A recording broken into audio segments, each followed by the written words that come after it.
Good morning all of you. आप सभी का एक बार बायोलॉजी के क्लास में फिर से स्वागत है। डियर स्टूडेंट्स, आज हम the fundamental unit of life, जो कि आपके सिलेबस का फर्स्ट चैप्टर है, इसके बारे में आज हम स्टडी करेंगे। प्यारे विद्यार्थियों, जैसा कि आप जानते हैं, जो फंडामेंटल यूनिट ऑफ लाइफ है, इसकी शुरुआत सबसे पहले हम सेल से करते हैं, क्योंकि सेल जो है वह ऐसा बेसिक स्ट्रक्चर होता है या बेसिक यूनिट होता है किसी भी लिविंग ऑर्गेनिज्म का, जो उसके पूरे एग्जिस्टेंस को क्रिएट करता है। डियर स्टूडेंट्स, हम कह सकते हैं the body of all organism is made up of tiny microscopic unit which carry all biological function, so it is a structural and functional units of human body is called a cell।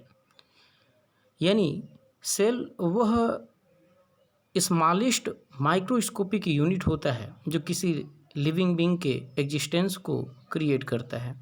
यदि cell नहीं होता तो tissues भी नहीं बनते, और यदि tissues का निर्माण नहीं होता तो आर्गन नहीं बन पाता।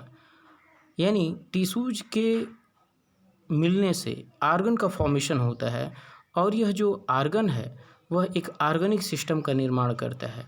यानी किसी भी ऑर्गेनिज्म का जो स्मॉलेस्ट यूनिट होता है, निश्चित रूप से वह सेल होता है, क्योंकि सेल्स जब मिलेंगे तो टिश्यूज बनेगा, और टिश्यूज के मिलने से आर्गन्स बनते हैं, और प्रत्येक आर्गन किसी भी लिविंग बीइंग के अंदर किसी पर्टिकुलर फंक्शन को करने के लिए रिस्पॉन्सिबल होते हैं।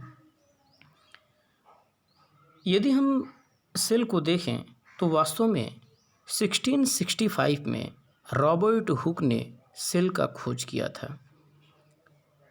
Robert Hooke in 1665 discovered the cell while he was examining a piece of cork, but Schleiden and Swan he has given cell theory. Dear students, आप ध्यान में रखिएगा, सेल शब्द का खोज जो है सबसे पहले रॉबर्ट हुक ने 1665 में किया था, जबकि स्लाइडन और स्वान ने सबसे पहले जो है सेल थ्योरी दिया था।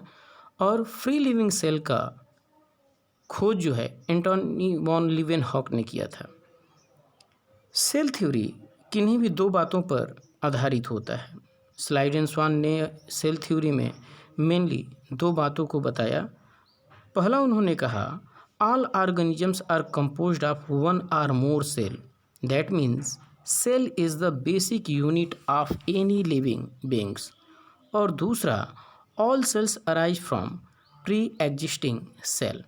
यानी जो कोई भी ऑर्गेनिज्म है वह जब एक या एक से अधिक सेल के मिलने से ही बनते हैं। और इस तरीके से दूसरा जो है, यानी कोई भी जो सेल होता है वह प्री एग्जिस्टिंग सेल से ही उनका निर्माण होता है। डियर स्टूडेंट्स, यदि हम अकरेंस के आधार पे सेल को डिवाइड करना चाहें तो पूरे वर्ल्ड में सेल जो है on the basis of occurrence it is of two types, prokaryotic and eukaryotic. लेकिन जब हम on the basis of structure की बात करते हैं तो स्ट्रक्चर के आधार पे सेल को हम दो भागों में बांट सकते हैं। It means the cell can be divided on the basis of its structure. It is of two types, first prokaryotic cell, second eukaryotic cell. Dear students, यदि हम प्रोकैरियोटिक सेल की बात करते हैं तो प्रोकैरियोटिक का मतलब यह है, ये ऐसे सिंगल सेल होते हैं जिनके पास न्यूक्लियस या न्यूक्लियर मेम्ब्रेन नहीं होता है, और इसका जो जितने भी जो मटेरियल्स होते हैं, जैसे कि मान लीजिए सेल ऑर्गेनेल्स की हम बात करें, या माइटोकॉन्ड्रिया की बात करें, या गोल्जी कॉम्प्लेक्स की बात करते हैं, ये एब्सेंट होते हैं, प्रायः एब्सेंट होते हैं।